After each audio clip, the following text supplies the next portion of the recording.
Bueno, recibimos con gran placer a Rubén Camilo, un destacado locutor, comunicador dominicano, hijo de la flor de la patria, Salcedo. Bienvenido al programa, Rubén. Bueno, qué placer. Bueno, el placer es mío, Juan Antonio Cruz Trifolio. Yo te digo Juan Antonio. Juan Antonio siempre. Nunca te he dicho Trifolio, ni Cruz Trifolio, nada. Así es. Rubén, ¿de dónde salió realmente y cómo surgió Rubén Camilo? ¿Cómo surgió en él el interés de ser locutor? Un hombre que viene de una familia acomodada de mi pueblo Salcedo, un apellido muy sonoro, una familia con mucha con un ejemplo realmente de familia en nuestro pueblo. Mira, yo no sé qué decirte. Yo estaba en Salcedo siendo un niño. Sí. En la casa del doctor Guzmán. Caramba, ¿cómo se llamaba? El apellido Guzmán, el Moncito Guzmán. ¿Tú te acuerdas del doctor Moncito Guzmán? El doctor Ramón Guzmán Moncito, frente a la casa del señor Pena. Exacto. José Pena. Entonces había una casa que está ahí todavía, una casa de madera, sí. Una casa de madera, que hay un colmado ahora. Es una casa es la que casa data, de Miguelín, como le llamaban. Ahí estaba la emisora Radio Salcedo. Que de ahí se le puso a la cuesta el nombre de la cuesta de la emisora. Exactamente. Y yo un día, yo siendo un niño, cruzo, yo andaba con mi madre, que en paz descanse, que estábamos donde el doctor Moncito Guzmán, cruzo a esa casa y veo esa cabina y veo a un individuo hablando por un micrófono y como que me llamó poderosamente la atención. Óyeme, y a partir de ahí a mí me nació ese amor por la radio. Yo vivía oyendo radio. Yo era muy amigo de un muchacho que murió, que tú lo conociste de allá, de Conuco Salcedo, Francis Livio Grullón. Oh. ¿Te acuerdas de él? Un PLDista, bochista, enfermo, medular, fundador del PLD en la zona, bochista sí. Así mismo. Por cierto, la última vez que nos vimos fue en una manifestación de Leonel en Salcedo. ¿Vivía a poco paso del puente de Cenoví? No, vivía frente a Doña Chea Mirabal. Exactamente. Porque yo viví ahí al ladito de las hermanas Mirabal. Sí. ¿Tú entiendes? Entonces ahí me nació ese amor por la radio. Yo vivía escuchando radio y él y yo vivíamos practicando hasta que un día la emisora, yo no sé, en aquel entonces, yo no sé de quién era propiedad la emisora. Probablemente de Pedro Bencosme. Pero yo sí sé que cuando yo llegué a la emisora era de Pedro María Bencosme. Sí, señor. Y ahí recibí. Que había llegado desde Moca a Salcedo. Exacto. El papá de Eusebio H. Bencosme, el comandante. Déjame decirte una cosa. Yo tenía una fiebre tan grande con las emisoras que siendo un adolescente yo conocí todas las emisoras de República Dominicana. Yo la vivía visitando y me paraba en el vidrio a ver a los locutores trabajando. Era una cosa... Un peregrinaje. No. Yo tenía un tío que tú conociste, que falleció no hace mucho, Alexis Camilo. Tremendo compositor y músico. Dominicano, sí. Muy lamentable su fallecimiento. Y él era visitador a médico. Y yo me iba con él a recorrer el país. Mientras él visitaba los médicos, yo me metía en las emisoras. Iba a visitar las emisoras de los pueblos.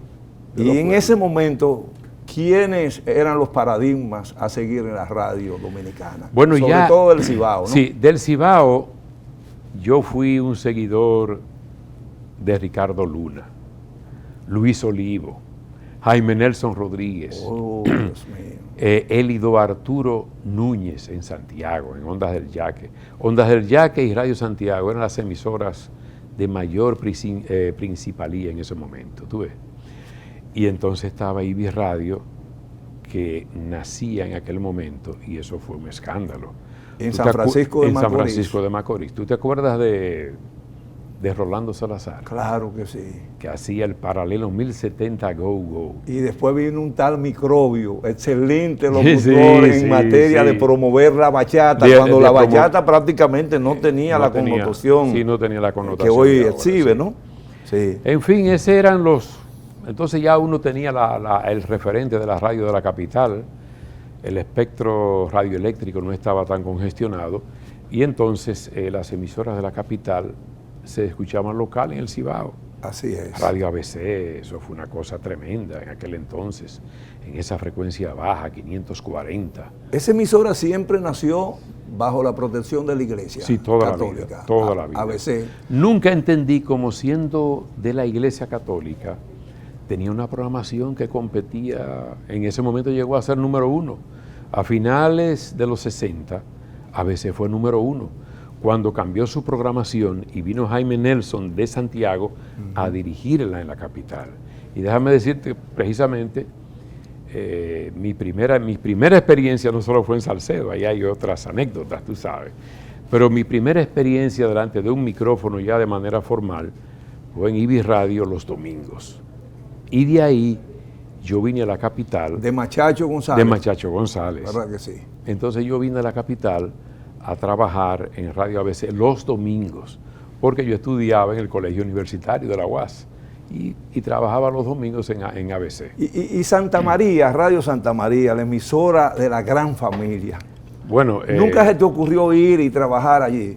Porque realmente Santa María no es una emisora, es una institución en todos los órdenes. El aporte que ha hecho esa emisora, esa radioemisora en la región del Cibao, sobre todo con los campesinos, ha sido extraordinaria. Sí, lo que pasó fue que ya a finales del 69 yo vine a vivir a Santo Domingo y no me dio tiempo ir a buscar trabajo a Radio Santa María. Y tu estilo se parecía un poco al de, por ejemplo, a Willy Rodríguez, que en ese tiempo se llamaba Willy Soto. Willy Soto, Willy comenzó primero que yo, la radio. Entonces yo seguía ese estilo porque hubo un referente para nosotros en el país que fue José Joaquín Pérez. Jojo Pérez. Jojo Pérez fue lo más grande como locutor musical. Y nosotros, siempre tú tienes una figura que tú sigues. Y nosotros seguimos a Jojo Pérez, que también es a su vez esa radio de los Estados Unidos, luego Puerto Rico, Santo Domingo, en ese mismo orden. Son los 3 países, obviamente, Estados Unidos lo primero, luego va a Puerto Rico y va a República Dominicana, en esos formatos que se implementaron, sobre todo en la década de los 80. Rubén, entonces llegaste a la capital dominicana. Así es. Ahí intentaste, y de hecho lo lograste, introducirte a buenas emisoras. Sí. Pero al mismo tiempo estudiabas. Estudiaba. ¿Y qué decían los familiares de Rubén Camilo cuando veían a este muchacho inquieto, que a veces dejaba de ir a la universidad por quedarse, ¿verdad?, haciendo su trabajo de locutor? ¿Qué decía esa familia? Bueno, déjame decirte, yo prácticamente estaba estudiando en la universidad por obligación, porque era un deseo de nuestros padres. Tú sabes que en aquella época siempre nuestros padres querían que uno se hiciera de una profesión. Llevar un título. Era un título que había que llevar. Entonces era una época muy convulsionada en la universidad. La lucha del medio millón, todas esas movilizaciones, esa lucha en aquel entonces con el gobierno de Balaguer, en aquellos 12 años, ¿tú te acuerdas? No era nada fácil. Y entonces había mucha inestabilidad. A veces la universidad la cerraban por varios días, eso era un lío eterno, todo el tiempo. Un semestre se iba a un año, fácilmente. Rubén, ¿y dónde lograste abrazarte con Francis Moya? No, porque Francis Moya viene ya... Huicho Pichardo. Ya yo había comenzado la radio aquí en Santo Domingo, como te dije, en Radio ABC, ahí fue mi primera experiencia los domingos, luego diario en Radio Universal, con Elis Pérez, que fue quien me dio la primera oportunidad de trabajar diario, de 2 a 3 de la tarde. ¿Y tú utilizaste también el eco? No, lo usé en ABC cuando yo sustituía a Jojo Pérez, a veces yo lo... ¿Santa María se le fue en eso adelante a todas las emisoras del país? No, Santa María lo copió de ABC. ¿De ABC? Sí, ABC. Yo recuerdo siempre que lo implementó. Le llamaban la atención a Willy Soto, porque número cuando hacía... uno. No, y cuando terminaba con su apellido, Willy Soto, y el eco repetía el to, terminaba siendo una mala palabra, ¿no? Una mala palabra, como se dice allá en el Cibao. Recuerdo que a Willy le encantaba también hacer piruetas. Él era acróbata. Sí, en motocicleta. Tenía un grupo que circulaba por toda la provincia del Cibao. La gente desconoce eso de Willy. ¿De Willy? Sí, él fue yo lo vi en Salcedo una vez haciendo se acrobacias. subía una pierna espalda, encima boca arriba. del timón, otra pierna sí. y así, y se ponía un paño en la cara para Sí, que... sí. Pues te decía Francis Moya, que tú lo mencionabas, Sí. gran amigo nuestro, llega a Radiovisión ya cuando nosotros estábamos en Radiovisión. Ahí llegó Willy Rodríguez.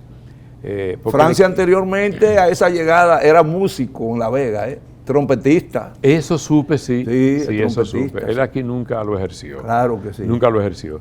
Pero en ese equipito que ahí estaba Enrique Fernández, el bello, muy buena bello, voz, Freddy Abreu, la de Enrique, ¿no? Enrique, una de las mejores voces. Trabajó en la Mega de Nueva York. Mucho tiempo. Todo. ¿Tú sabes lo que es renunciar de la Mega? Enrique Fernández hizo eso. Dejó la Mega en su mejor momento. La emisora iconográfica. Óyeme. En español. Óyeme. De la Gran Manzana. Sí, la mejor y emisora. Y cogió para acá. Le cogió para acá. Yo voy para mi país y voy para mi país y regresó para... Y dejó de trabajar en la Mega. Cuando todo locutor anhela trabajar en esa emisora. O sea que... Rubén, y con Rubén Aníbal Ramos. Ramón Aníbal, perdón. El rey de la televisión hispana dominicana. En esa época, yo recuerdo, yo trabajaba en Radio Cristal y Ramón Aníbal en Radio Clarín.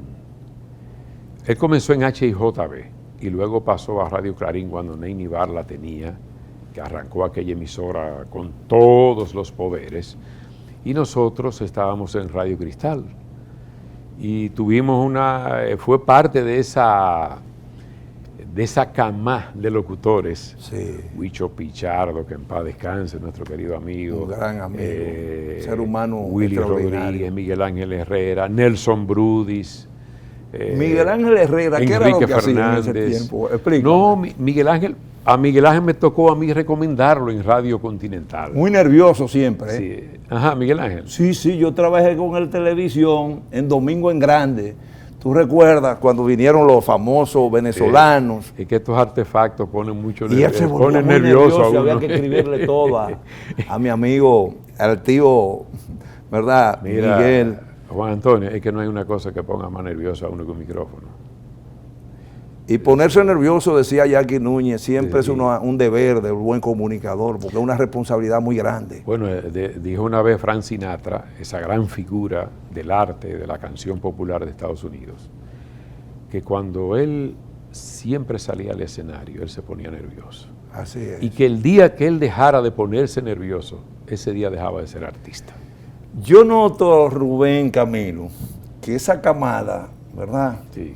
Esa playa de buenos locutores se mantiene todavía. Ustedes realmente siguen trabajando, siguen laborando y poniendo un ejemplo de lo que es un buen comunicador. Mira, ya como locutores musicales ya no hay. De esa camada que tú señalas, ya unos se han ido de este mundo. Ya como programadores, como directores está Willy Rodríguez. Yo creo que ya no hay. No hay. Como directores ya no hay, porque la radio de ahora ha cambiado mucho. Ustedes están laborando más en el aspecto, en lo referente a los comerciales, grabación de comerciales. Así. Por ejemplo, en el caso mío, yo hago de vez en cuando me ocupan maestrías de ceremonias y grabo comerciales. Básicamente esos dos renglones de la radio. Digo, de la comunicación, mejor dicho. Rubén, entre aquella época, ¿verdad?, que había que hacer comunicación con muchas limitaciones en el orden técnico, ¿verdad? Ay, sí, muchas limitaciones. Que inclusive se editaba con un gilet.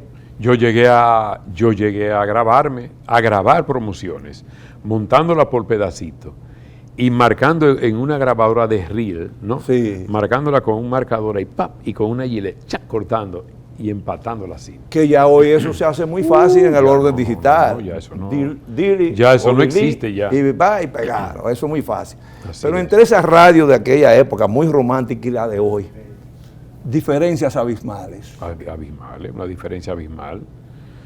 Como tú bien señalas, la radio de hoy se maneja todo con una computadora, con un programa, todo. Comerciales, música.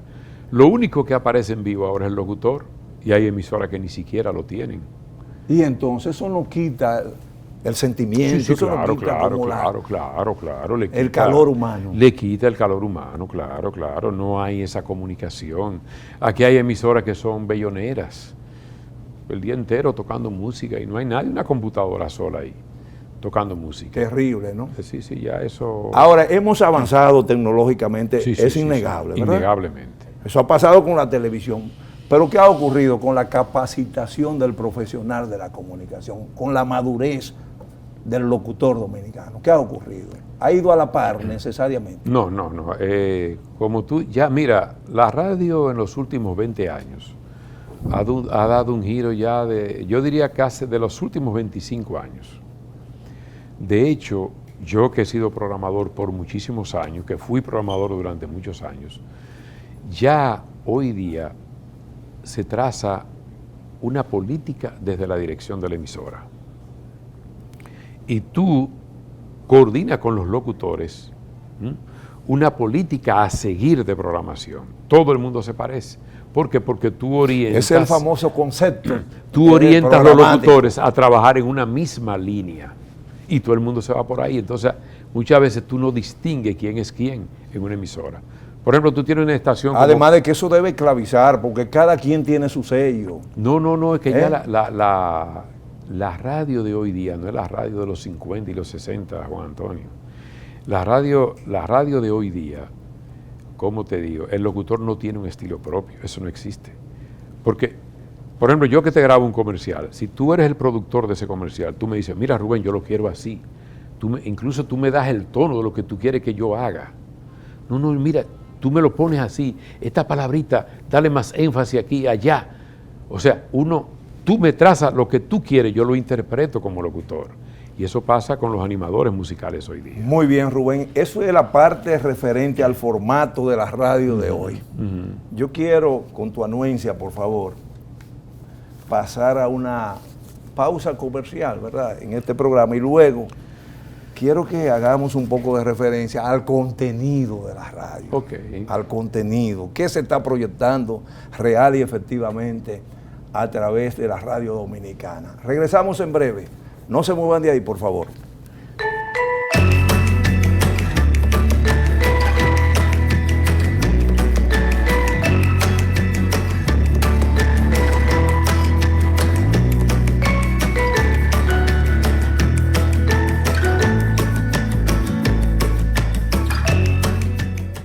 ¿Quieres estar informado? ¿Quieres estar en contacto con República Dominicana? Con punto y coma. Juan Cruz Trifolio te espera cada tarde, repetido cada noche por Super Canal. Te esperamos.